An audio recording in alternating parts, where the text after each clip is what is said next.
ब मित्र होया भाई दोस्त बचपन का उहे गॾु पढ़िया। हिकिड़ो किसान जो पुट हुयो गरीब घर जो, ऐं हिकिड़ो खूब धनवान वॾे सेठ जो करोड़पति सेठ जो पुट। चओ हरे राम। खूब धनवान हुयो, बचपन खां उहे गॾु पढ़िया। थोड़ा वॾा थिया त हाणे ॿिए स्कूल में जीअं वञिणो आहे हायर एजुकेशन जे लाइ, त उहो किसान जो पुट उते ई रहिजी वियो उन ई गांव में, ऐं जेको वॾो सेठ जो पुट हुयो उहो वॾे लाइ। पर ॿिन्हिनि में दोस्ती बरक़रार हुई, ॻाल्हाईंदा हुया, बढ़िया हाल चाल वठंदा हुया। कई सालनि ताणी उहे मिलिया कोन, पर जुड़ियल हुया, हिक ॿिए खे ॻाल्हाईंदा रहंदा हुया हिक ॿिए सां। पहिरियों त इहे व्हाट्सअप न हूंदा भाई, है न, चिठी लिखंदा हुए। पहिरियों इहे सभु सरल साधन न हूंदा हुया, चिठियूं हलंदियूं हुयूं।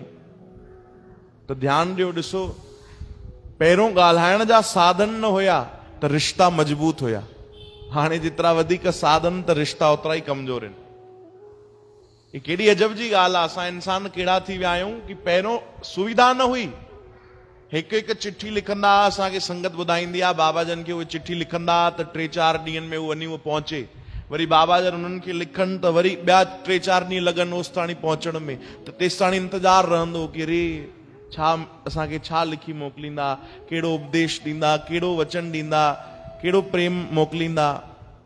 इहे रिश्ता ॾाढा जुड़ियल हूंदा पहिरियों, है न। पुराणनि खां पुछो भाई, उन्हनि खे यादि हूंदो जेके वॾा वेठा आहिनि, कीअं उहे चिठियूं लिखंदा, त रिश्ता मजबूत हुया।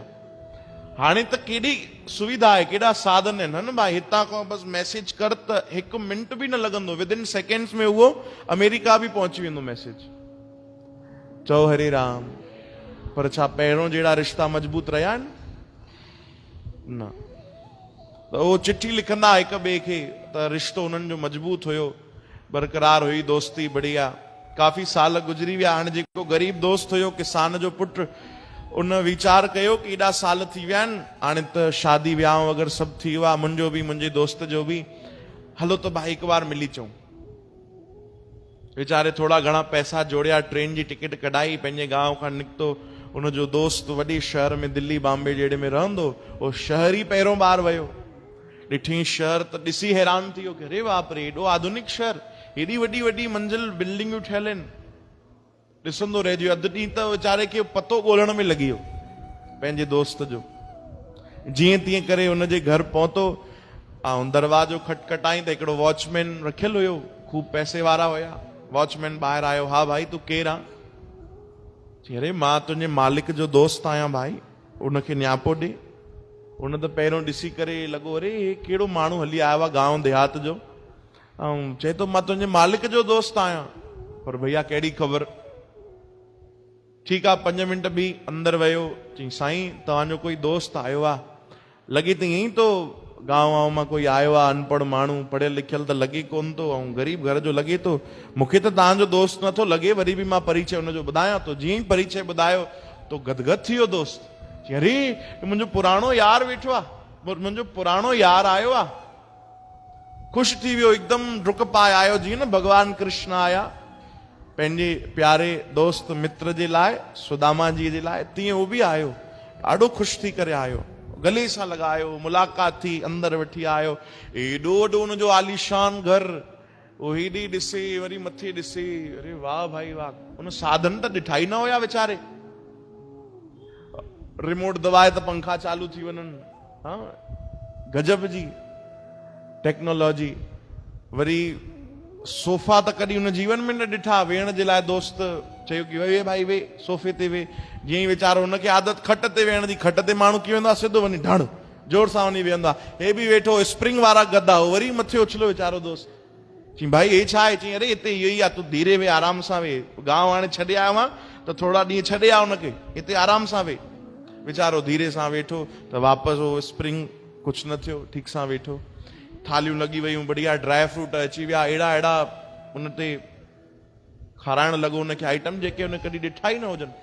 ॾाढो गदगद थी खाए, बढ़िया स्टार्टर थी वियो। हाणे पंहिंजी घरवारी खे हुन जो दोस्त आयो आहे सालनि खां पोइ, तूं रोटी पंहिंजे हथनि सां ठाहे।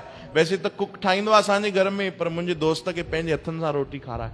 बिल्कुलु हाणे वो गांव जो माण्हू उनखे मोटी मोटी बढ़िया रोटी खाइण जी आदत, ऐं शहर में पतली पतली रोटियूं ठहनि।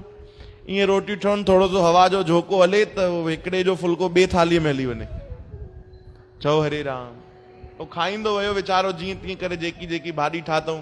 हाणे गांव जहिड़ो स्वादु त हुनखे अचे कोन, पर खाईंदो वियो, अरे 40 फुल्का खाई वियो। चओ हरे राम। 40 फुल्का। वो वीचारी पचाईंदे पचाईंदे थकिजी पई, हुनजी हालत ॾिठई त चई बसि हाणे बसि न खाईंदुमि। चईसि पेट भरिजी वई। मन में चवण लॻो पेट त न भरिजो आहे, पर तुंहिंजी घरवारी न भरिजी वरी अंदरां, तो वरी तोखे ॿुधाईंदे चङी तरह हाली छॾ भईया। एॾी हुनजी हालत ख़राब थी वई आहे, पसीना पसीना था अचनि, ख़बर पियो घी जी जॻह पसीनो ई थो मिले पोइ वरी। हाली छॾ भईया, पोइ वरी ॾिसूं था। हाणे ॻाल्हियूं थियूं बढ़िया, हुननि जो हाल चाल वरितऊं, विनती कई हुनकी कुझु ॾींहं असां सां गॾु रहो। चई ठीकु आहे भाई, 4 ॾींहं छुटी वठी त मां बि आयो आहियां, तोसां गॾु ई रहंदुमि। हिकिड़ो बढ़िया जेको गेस्ट रूम हुयो उन में आराम करण जे लाइ ॾिनई, नई चादर विछाई, ॾाढो बढ़िया। 10 इंचनि जो त सिर्फ़ु गद्दो हुयो पलंग ते, साफ़ कराए बढ़िया। एसी चालू, हाणे जीवन में हुन पहिरियों बार एसी ॾिठी। चओ हरे राम। एसी ॾिठी, चई अरे हे छा आहे भाई? चई हिन मां थधी थधी हवा ईंदे। चई इनखे चइबो छा आहे? एसी। चई इहो छा थींदो आहे? चई सम्झो थधो पंखो। चओ हरे राम। हाणे हुनखे छा सम्झायो बि, वो बि सम्झी वियो, ठीकु आहे भाई थधो पंखो। हाणे राति जो लॻी हुनखे थधि वीचारे खे, 22 में एसी करे वियो। ऐं ग़रीब वीचारो गांव जो माण्हू रिमोट इन बि जीअं तीअं पकड़ियो, कंदो वियो। 20 मां 21 थिया, 20 थिया, 19 टेम्परेचर थियो, 18 थियो, 17, 16। इनखे लॻो बसि हाणे ठीकु आहे, हाणे वधीक थधी न कंदी भाई। पर जेतिरो एसी घटि कंदा आहियूं त कूलिंग अञा वधीक थींदी आहे। चओ हरे राम। इनखे लॻो हाणे वधीक थधि न, पर हाणे त उते अंदर ई रूम में कश्मीर ठही वई। भयंकर हिनजी हालत ख़राब थी वीचारे जी। चई यार हिते त हिकु ॾींहुं कटणु मुश्किल थी वेंदो, एड़ी हालत आहे। ओहो वीचारो फतकण लॻो, कंबल बि हुन वटि हिकिड़ो जेको तेको मिलियो। अॼुकल्ह अचनि बि एॾा पतला था। चओ हरे राम। हालत त हुनजी ॾाढी ख़राब थी। अहिड़ो समय आयो, अधु राति जो गद्दे जे हेठां मिलियो। गद्दे जे माण्हू मथो सुम्हंदो आहे न, गद्दे जे हेठां सुम्ही पियो ताकि मूंखे थधि न लॻे, जीअं तीअं बचां भाई। हालत ख़राब थी वई ॾाढी। ओ सुबुह थी बि कोन, ना कोई उथियो बि न हुयो। हे पहिरियों ई चिठी लिखी करे हली वियो। चई भैया मां वञे थो, मां कोन रही सघंदुमि हिते। वापसि हली आयो पंहिंजे गांव।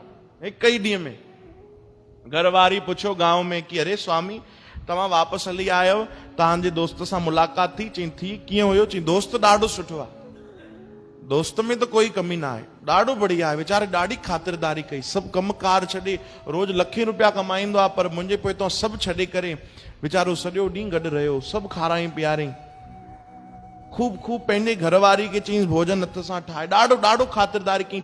चई बसि मां रही न सघियुमि हुते। छो? चई बाक़ी सभु त ठीकु आहे, पर ईअं थो लॻे मुंहिंजो दोस्त नरकनि में रहंदो आहे।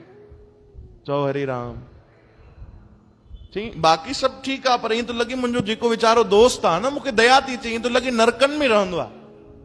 सॼी ॻाल्हि ॿुधाई घरवारी खे। कुझु ॾींहं गुज़रिया, हाणे उनखे यादि आई जेको शहर वारो दोस्त। उन चयो हो वीचारो मूं वटि घुमी वियो आहे, मुंहिंजो बि फर्ज़ु आहे कि भाई मां बि थी अचां हुनजे घर, थोरो हाल चाल वठी अचां, दुख सुख में साथ ॾियां। उन बि कढाई टिकट। वैसे त प्लेन में सफ़र कंदो, पर गांव में वरी कहिड़ो प्लेन अचे भाई। चओ हरे राम। वो बि पहुतो जीअं तीअं करे साधन। हाणे कई अहिड़ा रस्ता हुया जाते बैलगाॾी ऐं हे सभु हलनि हुनजे गांव ताणी वञण लाइ। उन में बि चढ़ियो। वैसे त महांगी महांगी कार में चढ़े, हाणे बैलगाॾीअ में बि चढ़ियो। धक्का खाईंदे खाईंदे वीचारे खे कमर में सूर पइजी वियो। जीअं तीअं करे हुनजे गांव में पहुतो, दोस्त सां मिलियो। दोस्त बि खूब स्वागत कयो, काथे कमी न रखी। अरे मुंहिंजो दोस्त आयो आहे, मित्र आयो आहे, बढ़िया। हुन बि स्वागत कयो, मालाऊं पारायूं, बैंड बाजा ढोल धुकड़ सभु वॼाया। मुंहिंजो दोस्त आयो आहे, खूब स्वागत थियो, हाल चाल वरितऊं। हाणे जीअं हो सोफ़े ते हुन विहारियो, हिन वटि त खट हुई। चओ हरे राम। हिन वटि त खट हुई वीचारे वटि। हो त उचकी करे मथे थियो स्प्रिंग में, हे वीचारो धीरे सां वेठो त पूरो हेठि थियो। खट में त ईअं ई वेहबो आहे। वीचारे एडजस्ट कयो, ठीकु आहे दोस्ती आहे भाई, दोस्त जे ख़ातिर सभु जाइज़ आहे। हाणे भोजन जी बारी आई। दोस्त तो चीज तू भी बढ़िया भोजन करायो हुई पर फुल्का ॾाढा पतला हुया तुंहिंजा, मज़ो न पियो अचे खाइण में। अॼु ॾिस तो कि मां कीअं थो खारायां बढ़िया। घर वारी खे आज्ञा ॾिनई, हो पचाईंदा ई हुया 1.5 इंच जा पराठा, एॾा मोटा मोटा पराठा खाईंदा, उहो ई ठाराए करे हिन जे लाइ पेश कई। तो हो भी पुछण लॻो, हे छा पिज़्ज़ा विज़ा थोड़ी आहे भाई, फुल्का ई आहिनि न। चई अरे खा त सही, रोटी अथई भैया। जीअं तीअं वीचारे हुन तोड़न जी कोशिश कई, थोड़ा घणा टुटिया, बाक़ी त ॾंद ई टुटिया हुनजा। चओ हरे राम। जीअं तीअं रोटी थी वई भाई। हाँ सूट कोट में बढ़िया आयो आहे, गांव में आयो आहे। गांव वारा त सभु उनखे ई निहारनि, भई केरु अजूबो आयो आहे। उन्हनि सूट कोट त कॾहिं ॾिठा ई कोन्हनि, टाई पातल आहे, गजब आहे। रात थी, हाणे सुम्हण जी बारी आई। चईस तूं वटि बि सुठी व्यवस्था हुई, पर एतिरी न जेतिरी असांजी बढ़िया व्यवस्था आहे। चई मतलब, चई तूं मूंखे उन थधे पंखे में सुम्हारियो न भाई, थधो पंखो यानी एसी, या मां तोखे नेचुरल पंखे में सुम्हारींदुमि। चई मतलब मां सम्झुमि कोन। चूं हल, घर जे ॿाहिरि हिकिड़ो वण हुयो बढ़िया, हुनजे साम्हूं बढ़िया हिकिड़ी चटाई विछाई। चओ हरे राम। पंहिंजे लाइ बि विछाई। चई तूं ऐं मां ॿई हिते सुम्हंदासीं। चई यार भले घर 4 दीवारियुनि जे अंदरि सुम्हार। चई न हिते सुम्हंदासीं, नेचुरल हवा आहे। ठीकु आहे, दोस्तीअ में सभु ठीकु आहे। सुम्हिया वीचारा। जीअं तीअं सुबुह त कटिजी वई, ॾींहुं त कटिजी वियो, हाणे राति कीअं कटिजे। थोड़ी जेॾी महिल हवा हले, हिन जी निंड खुले त हिनखे ईअं लॻे मां हॉरर फिल्म थो ॾिसां। चओ हरे राम।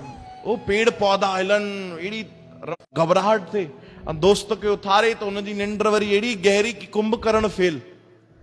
चओ हरे राम। अहिड़ी खतरनाक हुनजी निंड, हुनखे कोई फर्क ई न पए। हे घबराए, थोड़ी सी हवा हले त हिनखे घबराहट थिए। पेड़ पौधा हिलनि त हिनखे सभु यादि अचे, जेके बि बचपन में भूत जी कहानियूं ॿुधियूं हुनई सभु यादि अची वञे। हिते त भैया रहणु मुश्किल आहे।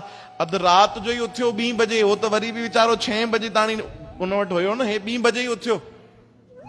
वरी पंहिंजा सूट कोट पातई, टाई लॻाई, उतां जीअं तीअं करे पंहिंजी बैग खणी डुक पाती। हाणे वापसी बि हुनजी एतिरी सुठी न थी, अधु राति जो कुता पोइतां पइजी विया। चओ हरे राम। छो जो कुतनि बि अहिड़ो माण्हू न ॾिठो भाई, गजब जो सूट कोट पाए डुक थो पाए। उन्हनि बि डुक पाती, जीअं तीअं हापींदे हापींदे रेलवे स्टेशन पहुतो। ट्रेन में चढ़ी वापसि घर वारी वटि। सुबुह साण दरवाजो पंहिंजे घर जो खटखटाई। घर वारी पुछो, अरे एॾो जल्दी वापसि हली आयो तव्हांजो दोस्त? चई हू त बढ़िया आहे, ॾाढो सुठो आहे, खूब खातिरदारी कई, एतिरी कि हुन वटि वीचारे वटि पाण पंहिंजे लाइ बि अगरि न हुजे हा त मूंखे ज़रूरु खारायां, अहिड़ो त मुंहिंजो दोस्त आहे, ॾाढो बढ़िया।